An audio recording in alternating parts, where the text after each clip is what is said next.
बिस्मिल्लाहिर्रहमानिर्रहीम अस्सलाम वालेकुम एंड वेलकम टू सीखो पाकिस्तान। सो गाइज, आज की हमारी वीडियो है CS101 की असाइनमेंट नंबर 1 के हवाले से। तो वीडियो शुरू करने से पहले अगर आपने अभी तक भी हमारा चैनल सीखो पाकिस्तान सब्सक्राइब नहीं किया तो रेड कलर के बटन को क्लिक करके सब्सक्राइब कर लें और साथ में एक बेल आइकन आएगा, उस पर क्लिक करके ऑल नोटिफिकेशन पर क्लिक कर दें। इससे ये होगा कि जो भी आने वाली हमारी न्यू वीडियो होगी उसका नोटिफिकेशन सबसे पहले आपको मिलेगा और आप हमारी वीडियोस देखकर फ़ायदा उठा सकेंगे। तो चलिए चलते हैं वीडियो की तरफ। असाइनमेंट की तरफ जाने से पहले ये कहूँगा कि आप अपनी असाइनमेंट के रूल्स जो हैं वो लाजमी पढ़ लिया करें ताकि आपको आसानी रहे असाइनमेंट बनाने में और कौन कौन से रूल्स फॉलो करने हैं ये भी आपको समझ आ सके। तो यहाँ पर हमने जो है वो सॉल्यूशन मुकम्मल तैयार कर लिया है, ठीक है। आप इसको एंड तक समझिएगा ताकि आपको आसानी रहे नंबर हासिल करने में, ठीक है। और अगर आप समझ के करते हैं तो आपके यही काम जो असाइनमेंट है ये आपकी मिड टर्म और फाइनल टर्म में भी काम आ सकती है, ठीक है। सबसे पहले उसने क्वेश्चन नंबर 1 क्या कहा है कि assume the program counter has E2 as its initial value. तो E2 को क्या कह रहा है कि इनिशियल वैल्यू उसको आपने यूज़ करना है। Using the information provided in the above figure 1 answer the following question. तो पहला क्वेश्चन क्या है, determine the contents of register 1 when the machine halts. जबकि मशीन रुकी हुई होगी तो आपने करना है कि रजिस्टर 1 का जो कंटेंट्स है उनको मालूम करना है। अब रजिस्टर कैसे मालूम करना है वो मैं आपको बता देता हूँ कि यहाँ पर आपके पास जो पिक्चर दी गई हुई है, ठीक है। यहाँ पर E2 आपका प्रोग्रामर काउंटर है और ये इनिशियल है, ठीक है। उसके बाद ये है कि ये देखें यहाँ पर जो E2 और E3 है इसको आपने दोनों सेल को एक तस्वर कर लेना है, ठीक है। और यहाँ पर जो आपका ये 5 होगा, ये वाला 5 ये आपका रजिस्टर नंबर होगा और ये वाला जो F2 है ये आपका जो है होगा वो काउंटर नंबर होगा, ठीक है। तो इसको आप जहन में रखते हुए हमने क्या करना है कि हमने रजिस्टर 1 की कीमत मालूम करनी है। तो यहाँ पर भी हमारा रजिस्टर 1 आएगा, हमने उससे आगे वाली कीमत जो है वो हमने ले लेनी है। यहाँ पर देखें कि E2 और E3 में रजिस्टर 1 की बजाय रजिस्टर 5 आ रहा है। E4 और E5 में क्या आ रहा है, रजिस्टर 2। E6 और E7 में हमारा रजिस्टर क्या आ रहा है, 5। उसके बाद रजिस्टर 1 आ रहा है। रजिस्टर 1 के बाद हमने क्या करना है कि ये जो 15 है ये हमारा आंसर है, ठीक है। ये हमारा क्या है, काउंटर नंबर। तो हमारा जो पहला जो आंसर है वो हमारा क्या है, कंटेंट्स ऑफ रजिस्टर 1 जो हमारा आंसर है वो है 15, ठीक है। उसके बाद क्वेश्चन नंबर 2 क्या कह रहा है कि write down the bit pattern in hexadecimal at memory address F3 when the halt instruction is executed, ठीक है। तो यहाँ पर वो क्या कह रहा है कि F3 को जो है वो आपने मालूम करना है F3 से आगे, ठीक है। F3 से आगे जो आपकी हाल्ट इंस्ट्रक्शन है उनको आपने एक्सिक्यूट करना है, ठीक है। उनको आपने ढूंढना है, ठीक है। तो हम देख लेते हैं F3 के आगे हमारी कौन सी जो है वो कंटेंट हैं, ठीक है। तो यहाँ पर हम देख लेते हैं F3। तो ये हमारा F3 है, ठीक है। F3 और F4 में हमारे पास कौन कौन से कंटेंट आ रहे हैं, 07 और 05। इनको हमने हेक्साडेसिमल में ही लिखना है क्योंकि यहाँ पर वो रजिस्टर नहीं बोल रहा। अगर रजिस्टर नंबर बोल रहा होता तो हमने 07 जो है 7 के आगे वाली जो रकम थी वो हमने लिखनी थी, लेकिन यहाँ पर वो बोल रहा है कि आपने जो है वो पूरी की पूरी लिखनी है, हाल्ट इंस्ट्रक्शंस इज़ एग्जीक्यूटेड। तो आपने जो हाल्ट इंस्ट्रक्शंस हैं वो भी इसमें मिलाकर लिखनी है। तो हम क्या आंसर लिख देंगे, 0705, ठीक है। उसके बाद नेक्स्ट क्वेश्चन ये है कि how many times the machine instructions are address e in executed before the machine halts, ठीक है। तो वो क्या कह रहा है कि ई तक आने से पहले मशीन ने कितनी बार इंस्ट्रक्शंस ली हैं, कितनी बार उसने काम किया है, ठीक है। तो हम ई तक मालूम कर लेते हैं। तो यहाँ पर हम देखते हैं कि हमारा जो ई है वो कहाँ पर आ रहा है। तो ये देखिए हमारा ई यहाँ पर आ रहा है, ठीक है। तो यहाँ से हम क्या करेंगे कि ऊपर से गिनते जाएंगे दो दो को, ठीक है। दो सेल को एक तस्वर करते हुए, ठीक है। यहाँ पर देखें E2 और E3 एक, E4 और E5 दो, E6 और E7 तीन, E8 और E9 4, EA EB 5 और ECED 6। तो हमारे पास जो टोटल इंस्ट्रक्शन थी मशीन ने ली वो क्या थी, वो पूरी की पूरी 6 थी, लिहाजा हमारा आंसर क्या हुआ 6। ठीक है, उसके बाद नेक्स्ट क्वेश्चन क्या है कि determine the contents of register 0 after the instructions at address EC is executed. तो वो क्या कह रहा है कि EC के बाद जब भी आपका रजिस्टर नंबर 0 आए, रजिस्टर 0 आए तो उसके आपने कंटेंट्स लिख देने हैं। ठीक है, तो हम मालूम कर लेते हैं, यहाँ पर देखते हैं तो हमारे पास जो है वो क्या कह रहा था कि EC के बाद, ठीक है, तो EC हमारे पास ये वाला है। ठीक है, उसके बाद वो क्या कह रहा है जब भी रजिस्टर नंबर 0 आए। ठीक है, तो रजिस्टर नंबर 0 हमने मालूम करना है। ठीक है, तो यहाँ पर वो क्या कह रहा है कि determine the contents of register 0 after the instruction eight address EC is executed.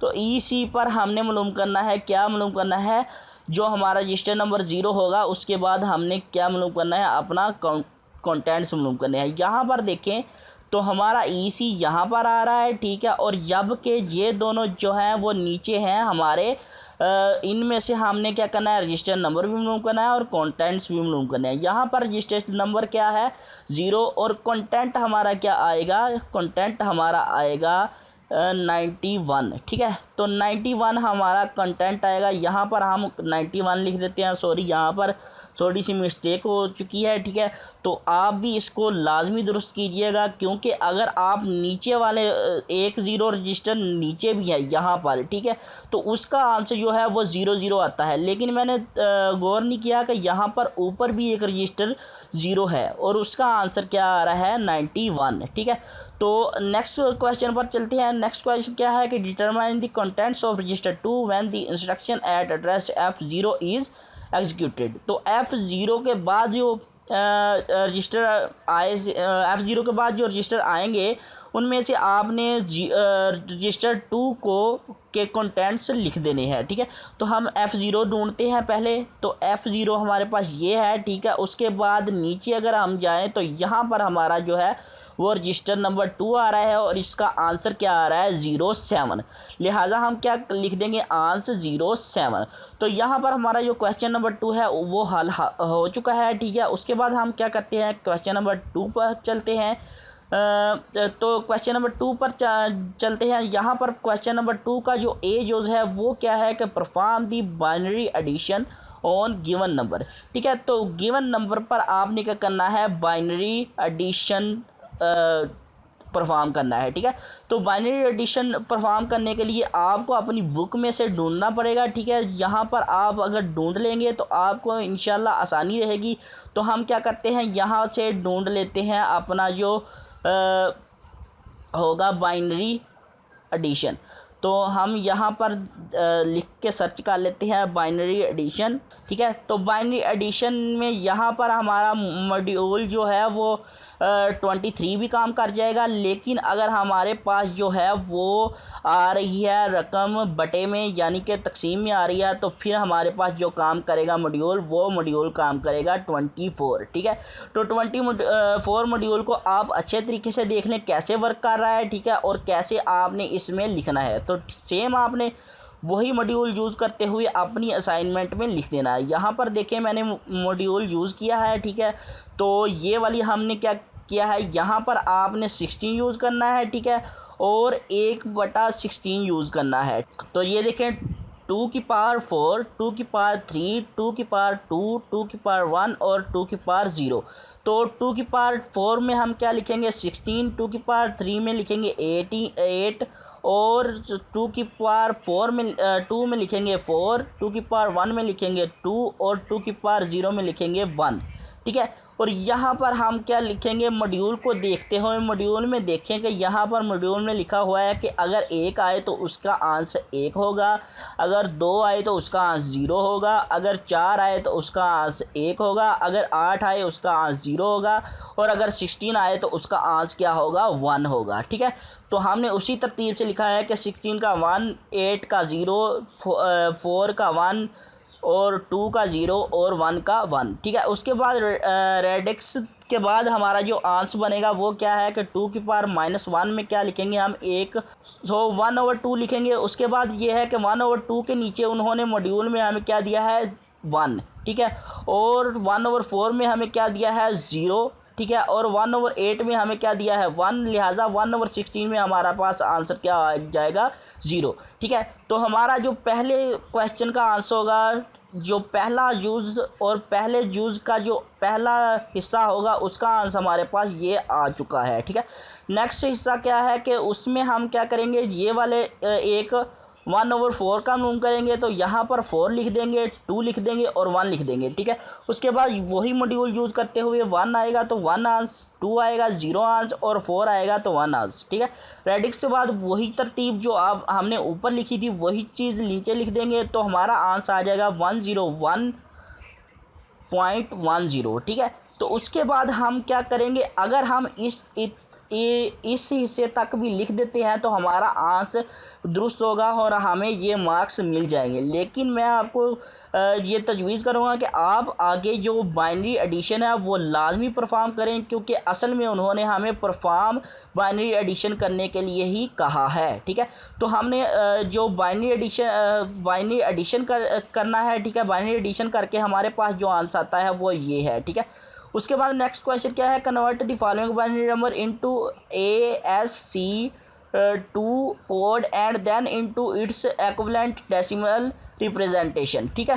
तो हमने पहले क्या करना है कि ASCII कोड में इसको कन्वर्ट करना है। तो ASCII कोड में कन्वर्ट करने का तरीका ये है कि आपके पास जितने भी हिस्से होंगे, जितनी भी रकम होगी, उसको आपने उसके नंबर को इक्वली 8 पर डिवाइड कर देना है। तो हमारे पास यहाँ पर जो टोटल नंबर थे वो 32 थे, ठीक है। उसको हम जब डिवाइड करेंगे 8 बार तो हमारे पास जो आंसर आएंगे वो 4 आएंगे, ठीक है। उसके बाद आपने मॉड्यूल यूज़ करना है यहाँ पर 18, ठीक है। 18 मॉड्यूल यूज़ कर लेते हैं। यहाँ पर मैं आपको दिखा देता हूँ 18 मॉड्यूल, ये देखें, ठीक है। तो आपने यहाँ पर लिखना है 2 की पावर 7, 2 की पावर 6, क्योंकि हमने 8 नंबर लेने हैं, ठीक है। 8 से तजावुज़ नहीं करना। तो यहाँ पर आपको पहले दिखा देता हूँ कि 1 2 3 4 5 6 7 और 8, ठीक है। टोटल मैंने नंबर कितने लिए हैं 8, ठीक है। और 8 का आप खुद ही आपको पता होगा कि 8 को जब हम दो से यानी कि 2 को 8 मरतबा हम मल्टीप्लाई करेंगे तो हमारा आंसर क्या आएगा 128, ठीक है। तो 128 हमारे हम लिखेंगे 2 की पावर 7 के नीचे, और 2 की पावर 6 के नीचे हम लिखेंगे 64, 2 की पावर 5 के नीचे हम लिखेंगे 34, और 2 की पावर 4 के नीचे 16, 2 की पावर 3 के नीचे 18, 2 की पावर 2 के नीचे 4 और 2 की पावर 1 के नीचे 1, और जबकि 2 की पावर जो 0 होगी उसके नीचे हम क्या लिखेंगे 1, ठीक है। उसके बाद हम ये जो हमने डिवाइड किए थे उनको तरतीब वाइज हर एक के नीचे लिखते जाएंगे। यहाँ पर 0 लिख दिया, 1 को यहाँ पर लिख दिया, 0 को यहाँ, फिर 0 को यहाँ, फिर 1 को यहाँ, फिर 0 को, ठीक है, फिर 0 को और फिर 1 को, ठीक है। उसके बाद ऐसे आप करते जाएंगे और इनको आपस में जमा करते जाएंगे। यहाँ पर जमा कैसे करना है कि ये जो 1 है इसको आपने जमा करना है। उसके बाद ये है कि जब भी 1 आएगा उसको जमा कर लेना है, ठीक है। ये यहाँ पर 1 है तो लिहाजा 8 को जमा कर लेना है एक में, ठीक है।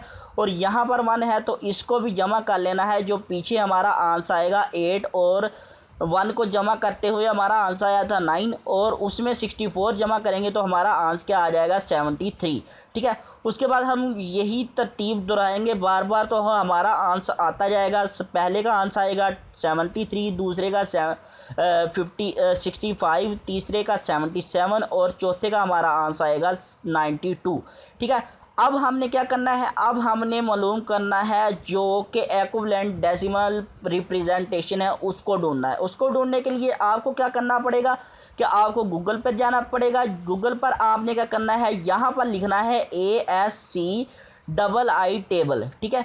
तो ASCII टेबल आप जैसे लिखेंगे आपके सामने जो है वो सर्च हो जाएगा। उसके बाद आपने क्या करना है, इमेजेस पे क्लिक करना है। यहाँ पर बहुत सी इमेजेस आ जाएंगी। यहाँ पर आपने कोई भी इमेज सेव कर लेनी है या वैसे भी आप खोल कर देख सकते हैं, ठीक है। उसके बाद क्या करना है कि आपने यहाँ से आंसर ढूंढते जाना है। पहले का हमारा आंसर क्या था 73, तो 73 के सामने क्या है आई, ठीक है। उसके बाद दूसरे का आंसर क्या था 65, तो 65 के सामने क्या है ए।